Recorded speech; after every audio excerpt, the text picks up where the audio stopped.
समंजसपणा दाखवला जातो. 20 डिसेंबर रोजी राज ठाकरे भाजपच्या कार्यालयाला सदिच्छा भेट दिली आणि नंतर जनाधिकार समितीची स्थापना केली.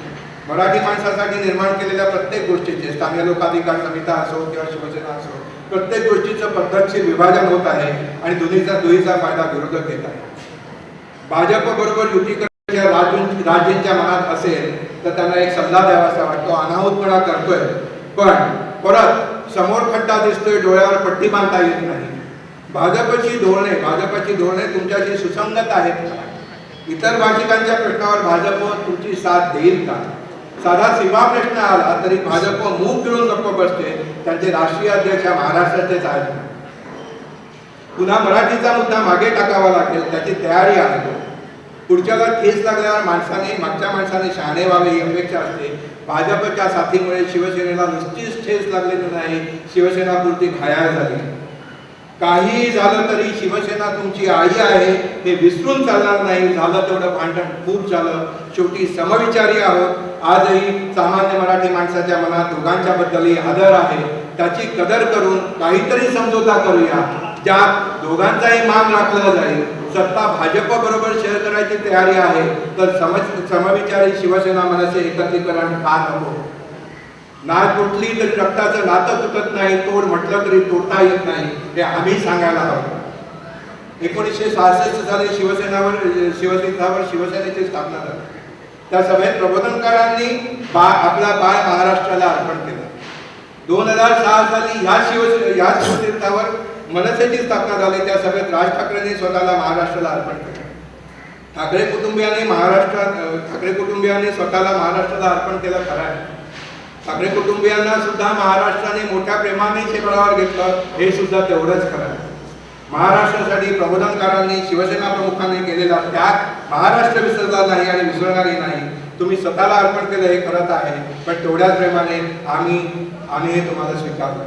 वेळ प्रसंगी स्वतःचे रक्त सांडून तन मन धन अर्पण करून लाठ्या काठ्या खाऊन हाडं मोडून घेऊन या संघटना आम्ही वाढवल्या, मोठ्या केल्या. तुम्हाला हिंदू हृदय सम्राट, मराठी हृदय सम्राट म्हणून आम्ही शिरोधार्य म्हणतो. महाराष्ट्राचं आणि मराठी माणसाचं हे ऋणही मान्य करायला हवे. निव्वळ ठाकरे या नावामुळे आणि त्याच्या वलयामुळे तुमच्या तिसऱ्या आणि चौथ्या पिढीचं नेतृत्वही आम्ही स्वीकारलं आहे. आपल्या कुटुंबाच्या त्यागाची कदर मराठी माणसानं ही केली आहे. त्याच्या मनाचा, त्याच्या मनोकामनेचा आदर करा. वैयक्तिक मतभेद बाजूला ठेवा आणि महाराष्ट्र हिताला प्राधान्य द्या. एवढंच आणि फक्त एवढंच मागणं घेऊन ही चळवळ आम्ही उभी केली आहे. सत्ता हे साधन आहे, साध्य नाही. आणि जरी लोकांच्या भल्यासाठी महाराष्ट्राच्या नवनिर्माणासाठी सत्ता आली आहे तर दोघांनी वेगवेगळ्या वाटांनी जाऊन ती घेणार नाही. ही काळ्या दगडावरची लेख आहे. वेळोवेळी झालेल्या निवडणुकांमध्ये आकडेवारीने हे सिद्ध झालं आहे. 2009 लोकसभा निवडणुकीमध्ये एकंदरीत 9 जागा केल्या. माझ्याकडे सगळी आकडेवारी आहे. 2004 आणि 2009ची आकडेवारी कोणाला पाहिजे असेल तर ती माझ्याकडे सगळी रेडी आहे आणि ती आकडेवारी घेऊन मी बोलतोय. विधानसभेत 53 जागा गेल्या. काही ठिकाणी दोघांच्या मतांची जर तुम्ही बेरीज केली तर 60% जास्ती मतं दोघांना विभागून मिळाली होती. मराठी माणसावरती प्रतारणेचा आरोप झाला. आम्हाला माहित आहे की हा आरोप साहेबांनी केला नव्हता. शेंदूर पासून जोडून आलेली विद्वान शिवसेनेतील आहेत. मराठी त्यांनी केलेला हा आरोप होता. मराठी माणसाने प्रतारणा केलेली नाही. मराठी माणसाने मतं ठाकरेंना दिली होती पण विभागून. 5 सप्टेंबरच्या मोर्चाच्या वेळी उद्धवजी सामोरे आले. मराठी मनात संभ्रम निर्माण करू नका. तमाम मराठी माणसाला भगव्याखाली एकत्र आणण्यासाठी प्रयत्न करा असं आवाहन त्यांनी आम्हाला केलं. संभ्रम आम्ही निर्माण करतोय की कोणता झेंडा घेऊ हाती हा संभ्रम मराठी जनमानसात आहे. तो दूर होऊन तमाम मराठी माणूस भगव्याखाली एकवटला तर मला एक शिवसैनिक म्हणून आनंदच होईल. पण गेल्या 4 वर्षामध्ये पुलाखालून बरंच पाणी वाहून गेलं आहे. जो संभ्रम दूर करणं आपल्या नेतृत्वाला जमलं नाही ते आमच्यासारख्या सामान्यांना कसं जमणार? परवा अवधूत गुप्तेंचा टीव्हीवरतील एक कार्यक्रम बघितला. विक्रम गोखले आणि सिंधुताई सकपाळ त्यांचा सहभाग असलेला. सिंधुताई नव्हे तर त्यांना सिंधू आई म्हणायला हवं. निष्ठुरपणे काम करणारी त्यांच्यासारखी माणसं महाराष्ट्राच्या राजकारणात असतील तर किती बरं झालं असतं. रॅपिड फायरमध्ये अवधूतजींनी त्यांना प्रश्न विचारला मनसे की शिवसेना. त्यांनी पटकन मनसे म्हणून उत्तर दिलं पण लगेच सावरून शिवसेना ही तितकीच प्रिय असल्याचा त्यांनी सांगितलं. कोणता झेंडा घेऊ हाती हा संभ्रम त्यांच्यासारख्या त्यांच्यासारख्यांच्याही मनात आहे, हा संभ्रम आहे हे मान्य करा, एवढंच आम्ही सांगतोय. कालही एक अवधूत गुप्तेंच्या प्रोग्राममध्ये स्मिता ठाकरे होत्या. स्मिता ठाकरेंच्या हातामध्ये फोन दिला त्यांनी तात्काळ. खरंच जर हे शक्य असतं, मीनाताईंची महासाहेबांशी संपर्क साधणं जर मला शक्य झालं असतं तर हे काम मी पहिलं केलं असतं. माझ्या भाषणामध्ये सुद्धा मी सांगितलं होतं की आज महासाहेब असत्या तर महाराष्ट्रावरती ही वेळ आलीच नसते. खरंच त्या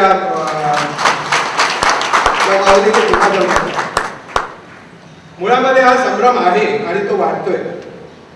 मराठी तरुण शिवसेनेपासून दूर जातोय आणि खरं तर त्यासाठीच विद्यार्थी सेना असताना युवा सेना निघाली. मराठी माणूस दूधपुळा नाही असं आपण म्हणाला होता, उद्धवजी म्हणाले होते. खरंच आहे ते. एका संघटनेत वेगवेगळ्या सेना निघतात आणि तिथूनच दुहीची बीजं पेरली जातात, वेगवेगळी सत्ता केंद्र निर्माण होतात. युवा सेनेच्या निर्मितीनंतर शिवसेनेत ही घराणेशाहीबद्दल कुजबूज आहेच नाही.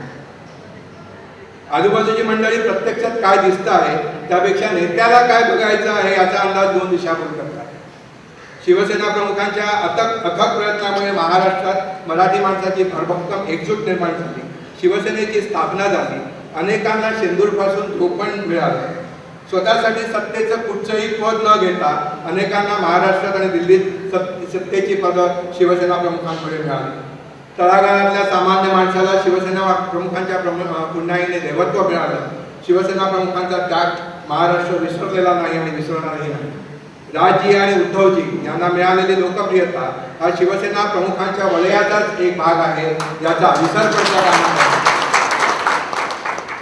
अल्पावधीत मनसेला निवडणुकीत मिळालेलं यश आणि उद्धवजींना प्राप्त झालेली लोकप्रियता याचं बरंचसं श्रेय शिवसेना प्रमुखांनी केलेल्या मेहनतीला आणि त्यागाला जातं, हे त्यांनी विसरता कामा नये. कारण छाती बढवली जाते, मी एवढ्या जागा मिळवल्या आणि मी तेवढ्या जागा मिळवल्या. तुम्ही विभाजन केलेलं आहे. तुम्ही स्वतःचं कर्तृत्व एक 5-10% असेल, 90% श्रेय हे शिवसेना प्रमुखांचं आहे. हे ठामपणे आपण लोकांनी सांगायला.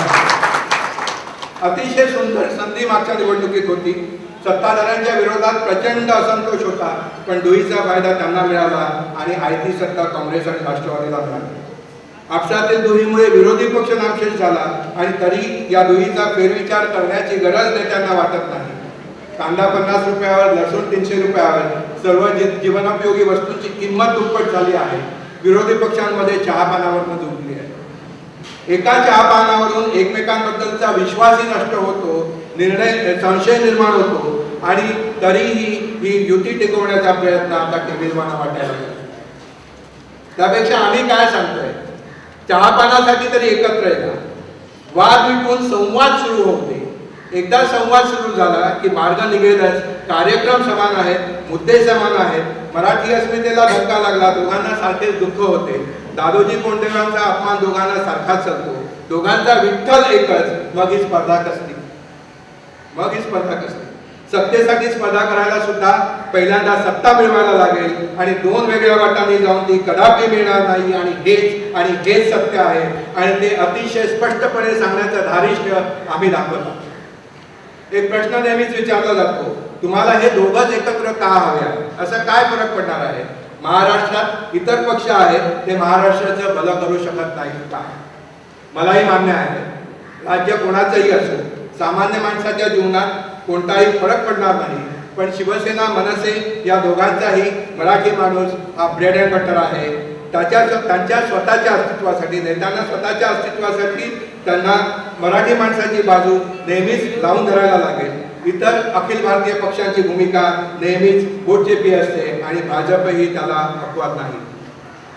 या दोघांच्या एकत्र येण्याने महाराष्ट्रात सुवर्णयुग येईल असा दावा मीही करत नाही, पण महाराष्ट्राचा मराठी अस्मितेचा प्रश्न या दोघांनाही लावून धरायला लागेल आणि ते नेहमीच हे करत आले आहेत. महाराष्ट्रात विरोधी पक्ष नामशेष झाला आहे. प्रश्न महागाईचा असो, भ्रष्टाचाराचा,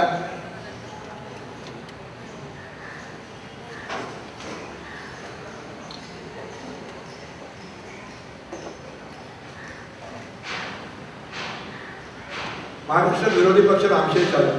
प्रश्न महागाईचा असो, भ्रष्टाचाराचा, त्याचा फायदा घेऊ शकेल अशी परिस्थिती दुर्दैवाने नाही.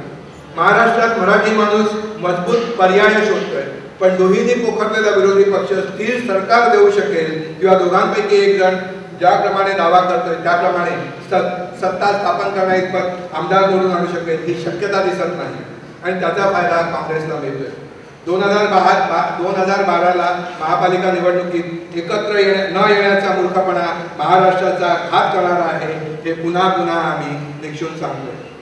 तुम्हा दोघांना एकत्र येण्याशिवाय पर्याय नाही. लोक तिसऱ्या पर्यायाच्या शक्यतेची सुद्धा विचारणा करतायत. त्यांना तो शोधण्यासाठी उद्युक्त करू नका. जनभावनेचा अवैध पार केल्यास कधीतरी जनशोभाला सामोरं जावं लागेल हेही आम्ही आपल्याला सांगू इच्छितो. त्याची जाणीव ठेवू. ज्या मराठी माणसाच्या हिताच्या अस्मितेच्या आणाभागा आपण घेता त्या मराठी माणसासाठी शिवसेना प्रमुखांसाठी पुन्हा एकत्र या. महाराष्ट्रात सुगीचे दिवस येऊ द्या. तुमच्या पुढच्या 7 पिढ्यांचं नेतृत्व स्वीकारायला महाराष्ट्र तयार आहे. एका म्यानात 2 तलवारी राहू शकत नाही. काल TV9च्या इंटरव्ह्यूमध्ये सुद्धा संदीप प्रधानांनी हेच सांगितलं की एका म्यानामध्ये 2 तलवारी राहू शकत नाहीत. आम्हालाही मान्य आहे. तलवारी युद्धाची भाषा आम्ही टाळायला सांगतो. काय आव्हान आहे आमचं? मन थोडंसं मोठं करा. म्यानाची भाषा नको, मनाची भाषा मनसे जोडूया. सर्वच प्रश्न सुटतील. का योगायोग आहे माहिती नाही. माझी चळवळ मी महाराष्ट्राचा या अभियानाचा कार्यक्रम जाहीर होतो आणि त्याला पोषक प्रतिक्रिया कुठल्या ना कुठल्या प्रकारे शिवसेना मनसेकडून येते. विषय चर्चेत येतो आणि चर्चेत राहतो. मी या गोष्टींना नेहमीच शुभसंकेत समजत आलो आहे. हे कार्य व्हावे ही श्रींची इच्छा आहे. तुम्ही आम्ही थोडासा जोरात प्रयत्न करणं गरजेचं आहे. इतकंच. 8 तारखेला उद्धवजींनी पत्रकार परिषदेत मनसे आमदार हर्षवर्धन जाधव यांच्यावरील अमानुष हल्ल्याचा पोलिसी अत्याचाराचा जाहीर निषेध केला. शिवसेनेचं एक शिष्टमंडळ आमदार जाधवांच्या भेटीला जाणार होतं. ते गेलं आणि नंतर पोलीस निरीक्षकांची भेट घेऊन निषेध व्यक्त करणार होतं. संभाजीनगरमध्ये राजेंनी सभा घेतली. 2 गोष्टींचा उल्लेख त्यांनी केला. पोलीस अधिकाऱ्यांचं निलंबन व्हावं यासाठी इतर पक्षांशी ते बोलणार आहेत आणि ते ऐकायला आमचे कान आतुर आहेत. आम्ही संवाद सुरू व्हायची वाट बघतोय. दुसरी गोष्ट, मौका सभी को मिलता है. तो मौका उमरडू आहे आणि तो मिळवण्यासाठीच आपण एकत्र या हा आमचा आग्रह आहे. तो मौका आपल्याला मिळावा अशी आमची मनोकामना आहे. लाठ्या खाण्यात आडमोडून घेण्यात आमची हयात गेली. आता कुंपणाच्या दुसऱ्या बाजूला जायचं आहे अशीच इच्छा शिवाजी पार्कवर दत्ताजी साळवेंनी व्यक्त केली होती. महाराष्ट्रामध्ये राज्य आल्यानंतर त्यांना शंकरराव चव्हाणांना अटक करण्यासाठी गृहमंत्रीपद हवं होतं. पण सत्ता मिळवल्यानंतर सुद्धा आम्ही सूड उगवला नाही. बोलणं ठीक असतं. आसुरीपणा सत्ता बदला घेणं हे रक्तात असावं लागतं. शत्रू म्हणून सुद्धा आमचा दिलदारपणा दिसेल. पण तो मौका मिळण्याची वाट आम्ही आतुरतेने बघत आहोत. विधानसभेमध्ये आक्रमकता दाखवणारे आमदार निलंबित केले जातात. निलंबन रद्द करताना त्यांचा तडजोडीसाठी वापर केला जातो. शिवसेना मनसेच्या बाबतीत नेहमीच हे घडलं. रस्त्यावर उतरल्यास अमानुषपणे बदलले जाते. आमदार व त्यांच्या नेत्यांना एकमेकांस भेटण्यास बंदी घातली जाते. कुठची लोकशाही? निवड तुमच्यामधल्या दुहीमुळे हे घडतंय. आज शिवसेनेला 40-44 वर्ष झाली. बाळासाहेबांचं खंबीर नेतृत्व शिवसेनेकडे होतं.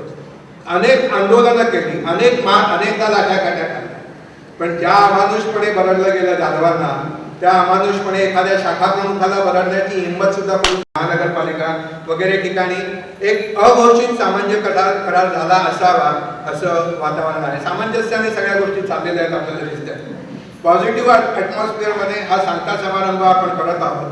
आपल्यातील प्रत्येकाला यापुढे हे कार्य आपल्या शहरात, गावात, विभागात पुढे नेण्याचं आव्हान मी माझी चळवळ मी महाराष्ट्रातर्फे करतो. अजून थोडासा प्रयत्न करा. एक धक्का आवडतो. प्रत्येकाने जर ही गोष्ट मनावर घेतली, प्रत्येकाने आपापल्या विभागामध्ये 10-10, 20-20 माणसं जोडायचा प्रयत्न केला तर हे सहज शक्य आहे. ही युती घडणार आहे. तुमची आमची ताकद हे घडवून महाराष्ट्रात पुन्हा एकदा इतिहास घडवणार आहे. माझ्या विठ्ठलाच्या चेहऱ्यावरचे हसू पुन्हा फुलणार आहे. आई जगदंबा आपल्या साहेबांना उदंड आयुष्य देवो आणि येणाऱ्या महापालिका निवडणुकी अगोदर हे चित्र पुन्हा दिसावं ही मराठी मनोकामना पूर्ण व्हावं ही अपेक्षा व्यक्त करून मी आपली रजा घेतो. जय हिंद, जय महाराष्ट्र.